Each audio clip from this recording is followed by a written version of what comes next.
Paris, winter of 1870. The Prussian army has sealed the city shut and nothing gets in. Not wheat, not cattle, not even the mail unless it floats in by balloon. On a side street, a butcher chalks up the day's menu: rat, cat, and a little lower, priced by the pound, dog. Nobody screams. Customers pay and carry it home wrapped in paper. Snap forward a century and a half. You would sooner eat the paper, and yet most of us will happily eat a pig, an animal at least as sharp as the one asleep on your couch. So, why did the rule flip for one animal and not the other? The answer has several layers, and the deepest one is not really about animals at all. Try something. Say your dog's name out loud. Now, say it again with the word roast in front of it. Your brain just filed a complaint. Nobody taught you that reaction in school. It arrived fully formed, and it feels as solid as gravity. That feeling is the thing we are going to take apart. Start with the obvious question. Were dogs simply never on the menu? The easy assumption is that we never thought of them as food. Wrong. We ate them on nearly every continent for thousands of years. The real difference is what each animal was hired to do. Think of it like a company. A dog is an employee. It guards the camp, herds the sheep, tracks the deer, pulls the sled, and sounds the alarm at 3 in the morning. A pig is inventory. It sits in a pen, eats, and gets bigger. You do not eat your employees, you eat your inventory. A pig's usefulness while alive rounds to 0. It can sniff out truffles. That is the entire job description.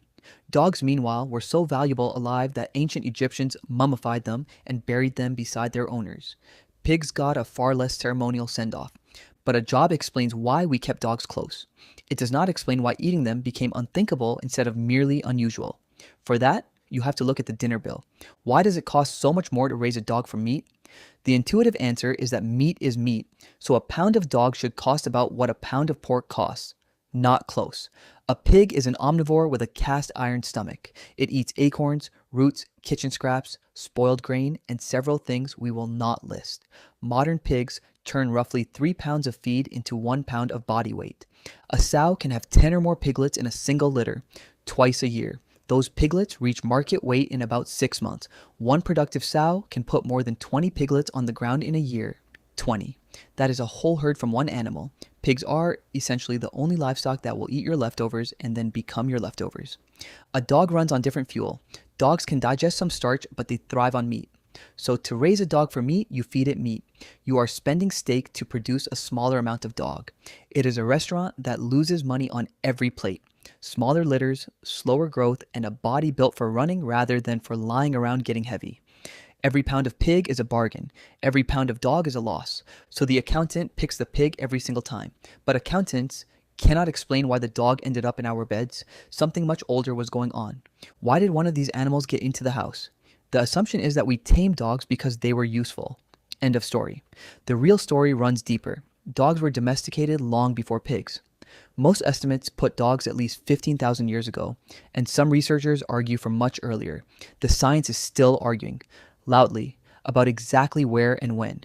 Pigs came later, roughly 10,000 years ago, tamed from wild boar, and it appears to have happened separately in the Near East and in China.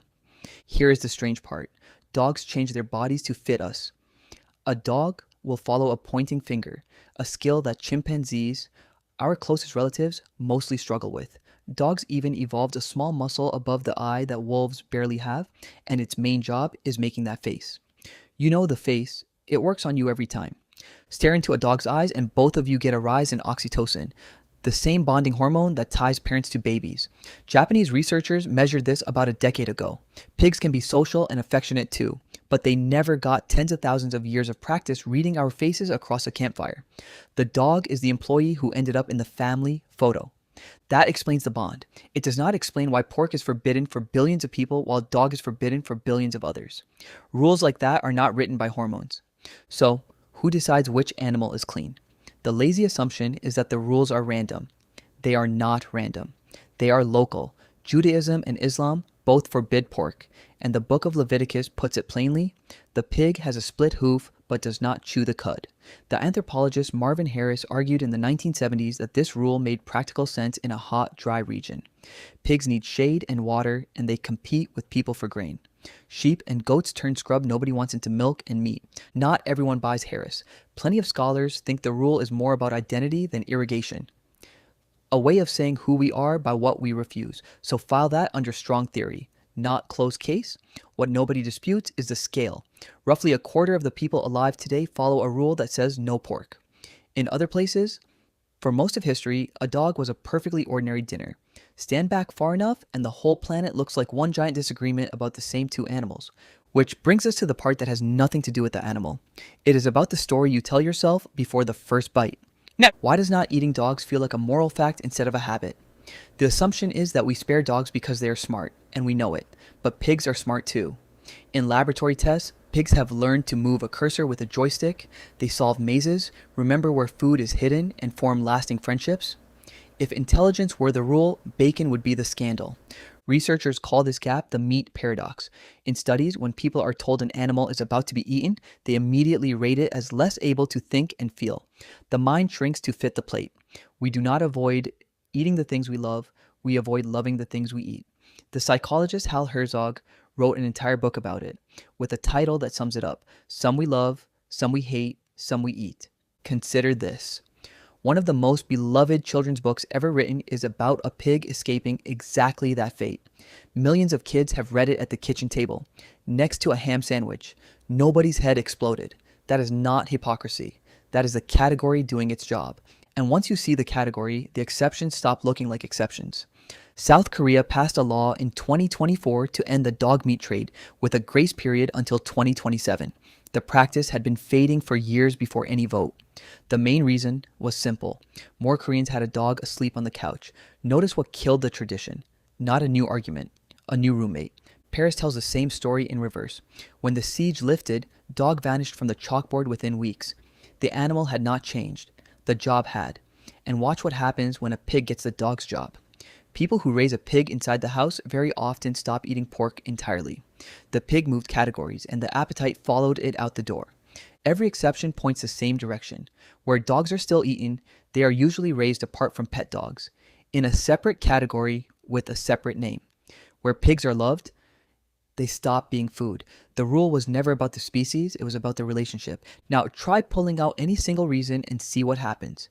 Delete the feed math and the bond alone still keeps the dog off the plate. Delete the bond and the math still makes the pig the cheaper choice by a mile. Delete the religion and the psychology still shrinks the pig's mind to fit the plate. Delete the psychology and the dog's ancient job still makes it too valuable to eat. Each layer could collapse on its own and the answer would still stand. That is why it feels like a law of nature. It is really 5 old habits leaning on each other so hard that none of them has ever had to hold the weight alone. Most of the strongest rules in your life work this way. They feel like facts. They are actually old arrangements that quietly paid off for so long that everyone forgot they were arrangements. Knowing that does not mean you have to change what you eat. It just means you finally understand why you flinch.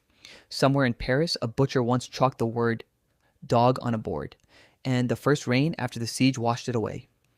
The line between pet and dinner was never carved into anything. It was always written in chalk.